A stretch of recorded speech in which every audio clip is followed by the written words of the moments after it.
You're watching the PoliticIt Podcast.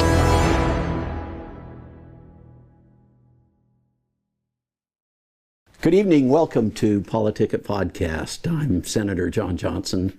We've got Mike Kennedy with us today. Hey. Congressman. How are you, sir? Nice to have you. Almighty Senator. So yeah. glad to be back with my brother. We shared the floor of the Senate for a while together. Yeah. So tell me, how's it going? Where do I start? I'm 16 months into this process, and of course served 10 years in the state legislature. We were together in the Senate for 4 years together. Yeah. It was a real privilege. One of the things that I'll keep saying over and over again on the campaign trail to you and others is Utah does it very well. We work together really well. Washington, D.C., things don't always turn out the way that I'd like. And so empowering the states, the communities, the families to do what they can and should do and making Washington smaller and Utah stronger, that's a fundamental goal of mine. But it's complicated. There's a lot going on. I mean, that's the whole federalism idea, right? I think it was a great idea, too. I think the Washington, D.C., it seems like years ago, got this idea, many somebodies, got the idea that they could feed and clothe and health care the whole world, and they were just going to build administrations and hire people and come in and do these things. And I'll just tell you, we're dealing with the consequences of that today. And number one is $39 trillion of debt, which is unfathomable as far as its impact. And then number two, we've got a bunch of administrations that we don't even know what they're doing. Nobody can keep track. And when President Trump comes in and tries to fire these people that work for the executive branch, you can't even fire them. They file lawsuits. The judges say, no, you can't fire these people. And then you think, who's accountable to who in this process? Where's the control that the people should have with this? The fraud, waste, and abuse that's going on, various administrative executive branch agencies that are run unfettered through our society and foist regulations on our people. It's a heavy task. The other thing I'd say, and I feel strongly about this, happy birthday, America 250. I mean, this is something we should celebrate. This country, the experiment, 250 years old, and I'm really thrilled to be here at this time with you and our good people to celebrate a momentous occasion. And my objective as a federal guy is to look for the next 250 years so we can someday in the long-term future, not us, but our super great-great-grandchildren can celebrate 500 years of this country's existence. And I'm invested in making sure that that happens. So how do you do that? I think there's a number of things. First, and this where I'll just say as state legislators, we've worked together and you know how this operates. But for those that are listening to this process, we need legislators that are serious people that understand this is the role of government, this is the role of the family and the city or the county and working through these things. We need legislators that aren't just going to, there's $50 million program, let's just support it because I like the guy who's running the program. And I voted no over and over again, John. As a federal legislator, I was just recently, this last week, I was one of 6 no votes. Everybody else voted yes for this bill that I thought was additional regulation and no accountability to the people. And there's that tendency when we're together in the legislative body to just help each other. Right. Okay, I'll give you a yes. I'm not going to think it through. Right. You and I both, in certain times when we were in the state legislature together, we said no, and we were a small minority that said no to whatever the program was. And there's punishment that comes when you're going counter to the body that you're working with. Yeah, people they look at you askance and they kind of wonder about that sort of thing. But I'm carrying the same tendency to say no. And yeah, $50 million in a $4 trillion budget. Okay, it's not that much, but you and I both acknowledge $50 million is a lot of money, and we should be serious about how we spend these things. So it's funny how that seems like not a lot, right? Not when you're looking at the budget, but I keep laughingly saying to people is if I saw $50 million lying on the ground, I'd pick it up. I mean, I couldn't with the dump truck, I couldn't pick it up, but The fact of the matter is we're working on that, John. The Republican conference is serious about this. There's more to be done, but between 24 and 25 on the spending, we reduced spending by $56 billion. That's notable. $56 billion. $56 billion. And I know the media is going to constantly say it's not enough and everything's terrible in Washington, D.C., but I'll say we should applaud that effort. It's a step in the right direction. We also think with the big, beautiful bill that we passed last summer that we potentially are saving up to $1.5 trillion over the next 10 years just by doing the things that we did in there as well. So we're trying to move the ball forward, but obviously it doesn't happen fast enough, but we're still working on it, and that's the trajectory I think we need to have to make things better. Wow. So tell me, what's it like? Let me compare it to what we do in the state legislature again, because I think that's fascinating. Congress is really slow. There's a vast number of people, 435 in the House, 100 on the Senate. I don't really know what happens over there in the Senate because it seems like everything's super slow. For example, we've passed on the House side more than 500 bills from the House side in 16 months we've sent over to the Senate. Roughly 40 of those have passed the Senate. So it's a significantly smaller percentage of things that they're passing off to the president that we are sending to them. It's shocking. Whereas when we go to the state legislature, I'll just point out a friend of mine, Dan McKay, early on in the process, I was shocked to see legislative masterwork going forward with what he was able to do. And the example that I think of, and this is early on in my House career, he was in the House at the same time, is this was McKay? This is Dan McKay, and it was the vehicle inspection requirement that we all had to bring our cars to the local shop and get it inspected. And for years, somebody tried to get rid of that. Nobody could successfully get rid of this. It was $100, $200 that we had to pay to get our vehicle inspected. That was a big boondoggle for the industry. Right. And Dan McKay came in with a plan, and he had it all organized and orchestrated, and he actually got it done. He had these expert kids from college. These were students that were studying the effectiveness of these safety inspections, proving that they were, by scientific methods, they were ineffective. And he also worked with leadership to organize that in the House committee, the House floor, the Senate committee, the Senate floor, to move this thing along, because ultimately, time is the worst enemy in the state legislature. And the more time it takes to do something, the more things get bogged down. And actually the vendors that do these inspections, they would come out with guns a-blazing and show all these terrible, this is the dangerous car that if you don't do these inspections, this car will be on the road and it's going to kill you and your family if you don't do this. And they would over and over again, year after year, they would kill this effort to take away that vehicle inspection requirement, which even California at the time had taken away its vehicle inspection. They knew that it wasn't of any value. And so watching now Senator McKay, but Dan McKay as a House member, run that through the process and just see how you organize things taught me early on in my legislative career, things can happen in the positive direction. We can get rid of regulatory burden. We can take these fees and taxes off these people. But you have to be organized. You got to get the votes. Yeah. And so you and I both know the right thing in the state legislature and the federal legislature doesn't always happen. Not because it's not the right thing, but it's because you got to get the votes and you got to understand how this process works, and you got to somehow find your way to move it through the process. Otherwise, it's going to die. And I saw early on, this is effective legislating when Senator McKay brought that thing forward as like, okay, it's not right versus wrong and right prevails in the political process. It is, you got to have a righteous cause. You got to move the right. But you got to figure out how to move it through this process. And that's where in the federal legislature, there's a lot of ways to bog things down. Everything is really slow. Systemically, it's designed to be slow.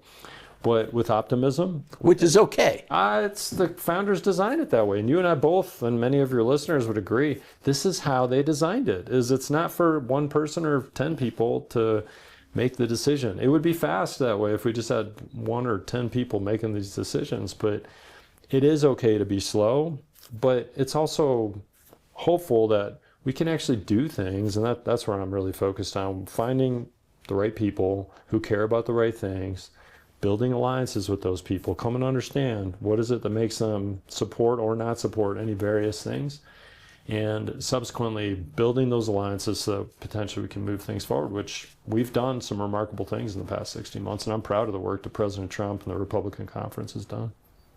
Just in the things that you've passed, yes, and gotten through. Even the things that we passed. So, for example, Laken Riley Act it's named after Laken Riley, a nursing student, right. great young person who's a nursing student in Georgia and murdered by an illegal immigrant who'd had several already crimes committed that just Biden administration just let this person back out on the street. And the Laken Riley Act was that any illegal alien, that's a problem, obviously. But if they're committing crimes, number two, they're deported ASAP. They pay That's what this act does. That's what the act does. It's just simple common sense that if you're illegal in the country, you're committing crimes, then you need to be deported. I mean, why would we let these people back out on the streets? So Laken Riley Act is passed. I think that's a great one. And going back to the big, beautiful bill, this is where you understand Medicare and Medicaid and how these things work generally on the federal level. Medicaid is a state and federal partnership. And we know there's fraud, waste, and abuse in those programs. And we've implemented work requirements, which the state of Utah has been working on that for ages. Yeah. So if you're able-bodied and you want Medicaid, go out and try to find a job for 20 hours a week. It's a very sensible reform that even those that they might be down and out and having a hard time with whatever thing, okay, but let's help you find a job so you can get better insurance than Medicaid. Right. We estimate that's going to save up to $500 billion in the next 10 years, just that kind of reform on work requirements for Medicaid. So there have been some really positive things we've been able to get done, but it's not easy. Yeah. So we're going to take a break, and we'll come back. Excellent. Thank you. Tired of media bias? Frustrated by political noise? PoliticIt.com cuts through the clutter, giving you real facts, clear analysis, and unbiased insight on the issues that matter most. Stay informed, stay empowered. Whether it's elections, policy changes, or breaking news, we've got you covered. No spin, no agendas, just truth you can trust. Visit PoliticIt.com today, because informed citizens shape the future. PoliticIt.com, where politics meets clarity. Welcome back to PoliticIt. We've got Mike Kennedy here. Mike, so nice to have you back talking to us.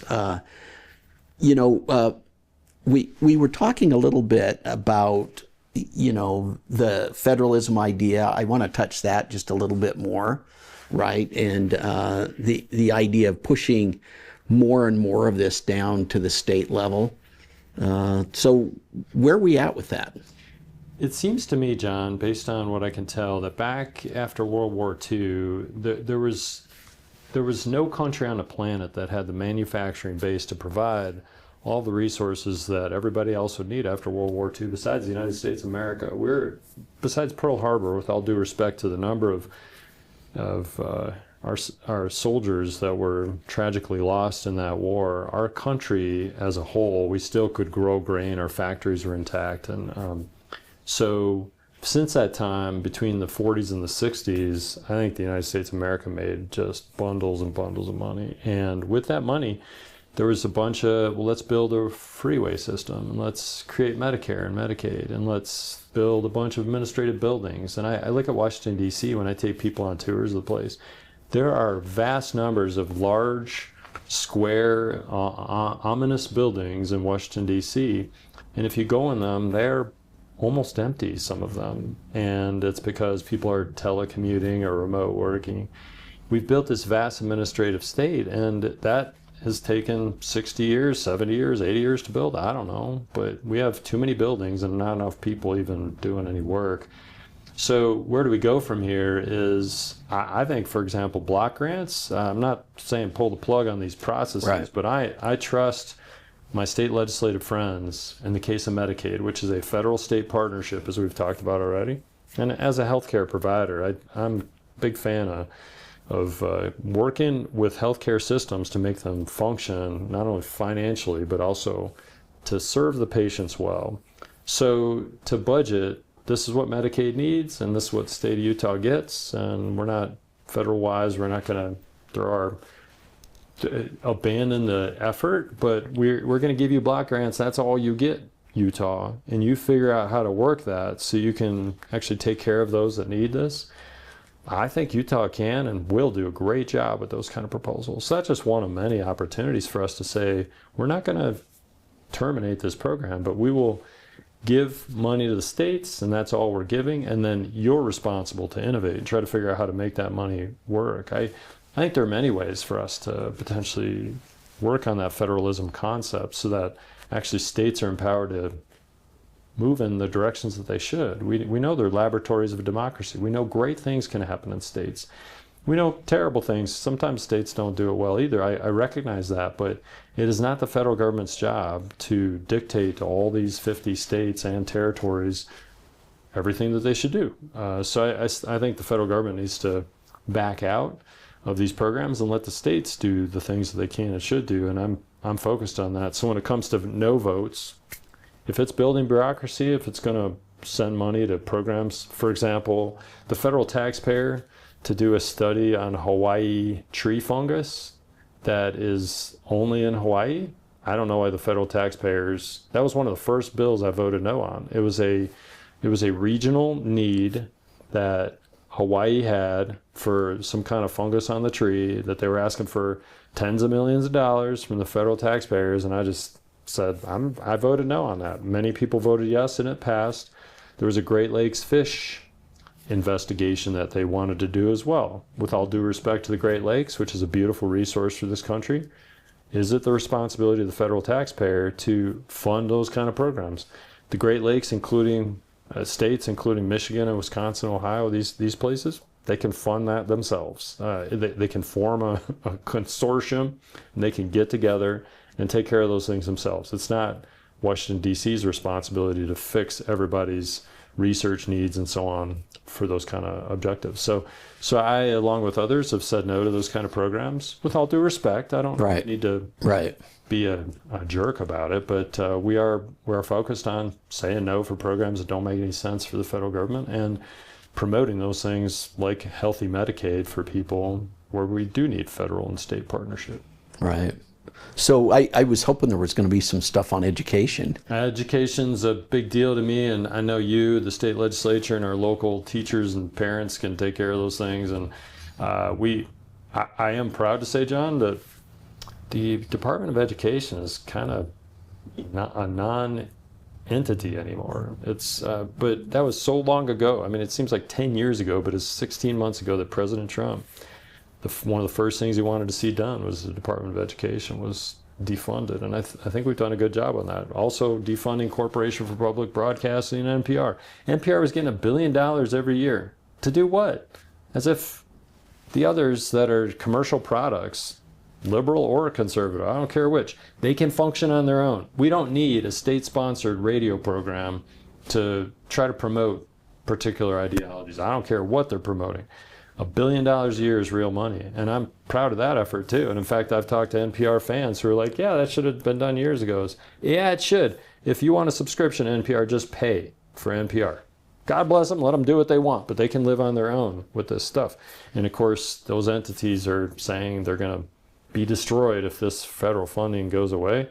No, they're not. They're just doing as fine today as they were a year ago, in spite of their screaming to the contrary. So even though the $1 billion was cut. Yes, they're fine, and they're going to continue to be fine if they have clients or constituents that want to listen to them and pay to listen, which is how things should go. So I'm a fan with the infinite number of avenues, including this podcast, that people have for information. Do it yourself. We don't need to go. Yeah, it's a lot different today than it was when those things were thought up. Mm-hmm. It is. We only had a few TV stations and not many radio stations. You could spend the rest of your life searching the number of TV and radio stations. What about all these NGOs and what's going on with that? It's a very interesting perspective, and I'll add in the fundraising side to that. That's really interesting. Is for the first time in ages, Republicans are out fundraising the Democrats. Really? And we suspect, we don't know, but we suspect that these NGOs are taking taxpayer dollars, and those taxpayer dollars on some level were funneled to Democrat re-election efforts. And when the NGOs with USAID and Elon Musk and the Doge efforts at the beginning parts of the a little over a year ago, of the Trump administration were focused on eliminating funding to those NGOs. Democrats are having a harder time fundraising. They always outraised the Republicans, but we have quarter after quarter after quarter out-fundraised the Democrats. My suspicion is partly because of what you just asked about. With all due respect to the various crises all over the world, that's another thing, is it is not our job to be the police officer for the world, or the social welfare net, or the funder of pharmaceutical research, or the funder of any sort of various social programs that are all over the world. We in Utah, and myself and you, I know how you feel, we know each other personally. Right. We love all God's children, and we want to help. But that charity can come out of your and my pocket of our own volition. We don't need to have that money forcibly taken by the federal government taxpayers. They take that money from us as taxpayers, and then they force us to give what they call charity. I say, try not paying your taxes, you're going to jail. That's force. That's not Right. voluntary contributions. And so we are focused on making sure that non-government organizations, they can function on their own. Now, we'll say on the other side, as a doctor, this means a lot to me, is HIV as an example. When it comes to research for HIV or supporting international efforts to demote HIV, to destroy that disease and make sure it's not out there, that is helpful not just for other countries throughout the world, it's also helpful for the United States of America.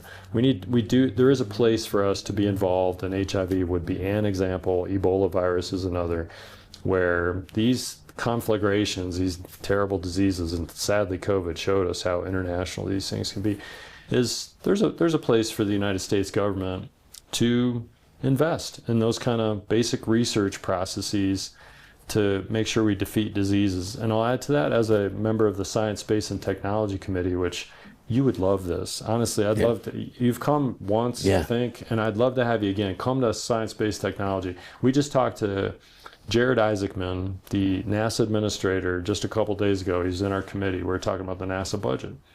And when it comes to blasting off rocket ships into space, when it comes to low Earth orbit, and making sure that we have dominance in low Earth orbit, that nobody's knocking out our satellites, no other of our adversaries internationally are knocking out our satellites. When it comes to nuclear power on the moon to survive the lunar night, and having a base on the moon, first in time, first in right, is when whoever moves to the moon and has a base on the moon, they will dominate the moon. Because you can imagine this, if you've got a base with humans on the moon and somebody else sends the remote transit vehicle, whatever it is, or they send a ship to the moon, it wouldn't be that hard for those humans to walk out of their base and kick that thing over, and all of a sudden nobody else has any dominance on the moon. The moon is full of resource and opportunity for us.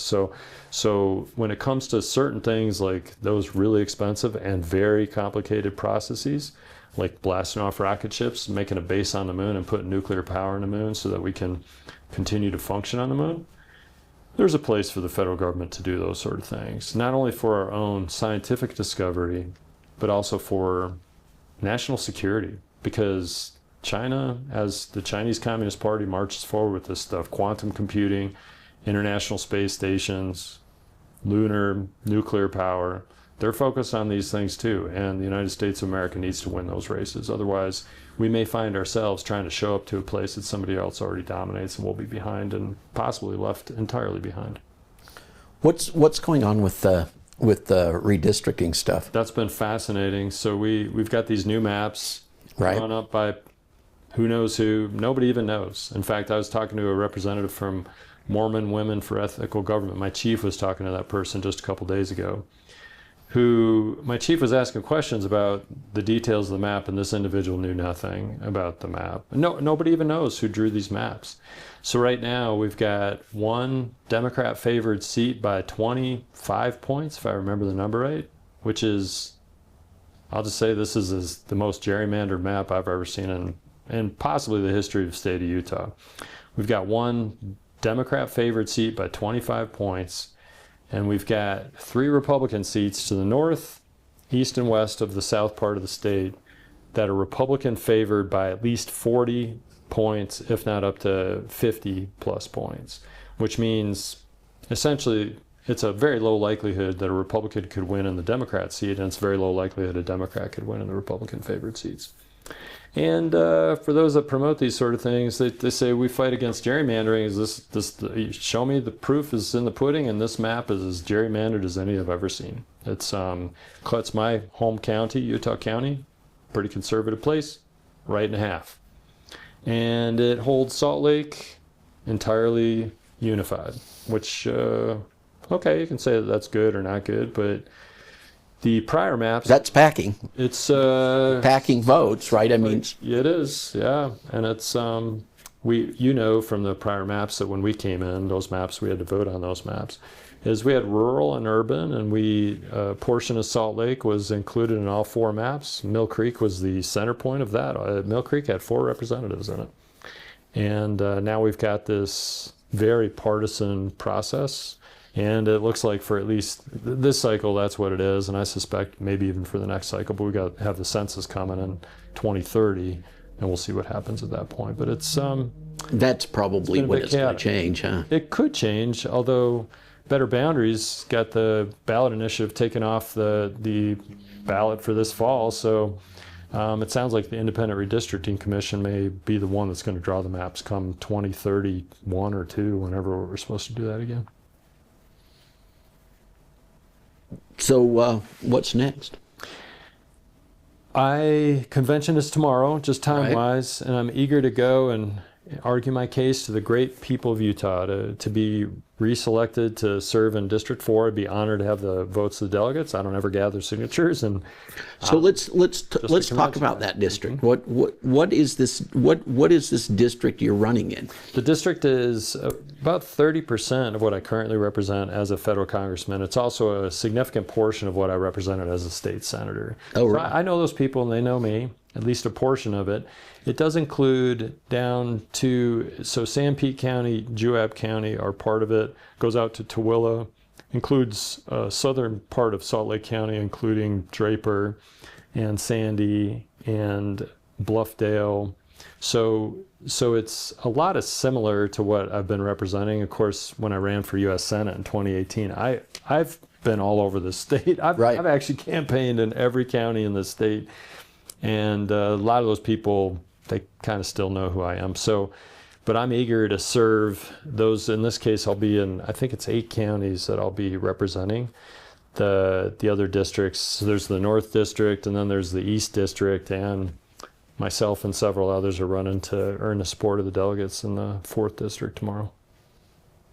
So is that going to decide it tomorrow, or what's going to happen? I don't gather signatures, and I think some of my opponents tried to gather signatures but have not gathered signatures. Okay. So at convention, the convention's going to decide. It will decide who's whether there's going to be one person or 2. Mm-hmm. So we'll see how that goes. But I have never gathered signatures, although funny as it is, somebody out there is trying to spread rumors that I tried to gather signatures this time, which for both of us as caucus convention supporters, anybody saying that about us, it's nonsense. I mean, I've always supported the caucus process and have called more than 1,000 delegates. You have? Personally, myself, to argue the case and to promote the possibility that I could be their representative. And we've had some great conversations. In fact, another piece of what's next is I learned a lot from my delegates. And one of the things that kept coming up over and over again was the possible abuse of the H-1B visa process, and that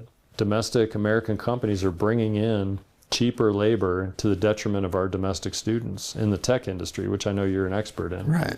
And after hearing that from delegates, several of them, I've introduced a bill called the PROTECT Act, which is going to require more documentation from these entities that want to hire international workers, that they can't find American workers, and if they don't prove that, they can't hire these international workers. They have to hire American citizens first. And also with some teeth in it. Some and you call that the PROTECT Act? PROTECT Act, yeah. So we're looking to make sure that the H-1B visa process, which I think is meritorious, but right, it's not to be abused. Where I had one delegate who was telling me about an American worker in the field would make $200,000 a year by this tech industry employer, and that they could bring in at $60,000 a year an H-1B visa person, and so they would kind of game the system to try to bring in the cheaper labor, which that's a problem for us. We need to make sure that we're hiring America first, our domestic graduates and the employees. Don't you think this AI thing's kind of upending a lot of that? I think that's certainly possible. Of course, in healthcare, I'm a big fan of it too. That's another state versus federal thing. Is I think our state has been quite innovative and productive in the artificial intelligence space, and I don't want the federal government coming in and saying no, you can't do, and those kind of areas. So I big promoter of what's happening in the state of Utah. But yeah, I think artificial intelligence is going to change a lot of things, and I think it's going to be for the better. Just like airplanes changed cars, and cars changed carriages, and carriages changed walking everywhere, as everything has to transform at some point. Right. I'm supportive, and I know you are as well, of that kind of process. So, we're kind of running out of time, but why don't you make a pitch? To my good friend as well as anybody else, is that I'm Mike Kennedy, and it's been a pleasure for 10 years to serve in the state legislature, and I've realized the power and potency of the state and its people. Utah's full of civil, thoughtful, capable people who mostly just want to help each other and get the government out of the way so they can do what they need to do. As a conservative legislator, as somebody who's worked the legislative process and watched how, and also experienced it myself, I've carried the conservative message forward, and I've done it in what I think Utah would expect me to do it in, a fashion of thoughtful, civil, collegial collaboration, and I'm proud of that fact. So if you want to move the United States of America in the right direction, an experienced leader who knows how to carry on the legislative process, that's what I'd offer to these good people in CD4, and I hope tomorrow at convention I can earn their support. That's great. Thank you, Mike Kennedy. Thank you, sir. We'll see you later.